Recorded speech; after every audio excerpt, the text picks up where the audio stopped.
Ja, Pétur, til hamingju með sigurinn og sæti í dómstöldinni. Hvernig tilfinningin að vera komin aftur í dómstöldina? Það er bara fín tilfinning. Þetta er bara gaman að vera búinn að vinna hérna fyrstu deildina og þetta er ekkert auðveld deild og þannig að bara gaman að vinna þessi deild. Hvað er að skapa þennan árangur í vetur fyrir okkur Blikamenn? Við erum með gríðarlega góða breidd, við erum með góða leikmenn, við erum með efnilega leikmenn og þetta er bara liðsheild. Ég held að það sé svona kannski aðalmálið í þessu. Já, þurfum við að styrkja ykkur fyrir næsta tímabil?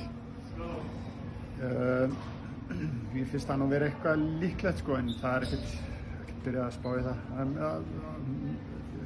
Leikmenn hérna líka þurfa að styrkja sig og vera betri til þess að náttúrulega spila í næstu deildinni fyrir ofan og við þurfum að líka hlúa þeim, ekki bara kaupa fullt á útlendingum. Síðan spurning, spenntur fyrir framhaldinu og komandi tímabil í Dómlós? Já, ég er reyndar við eftir að ganga frá því og ekkert frágengið varandi það. Takk fyrir, til hamingju.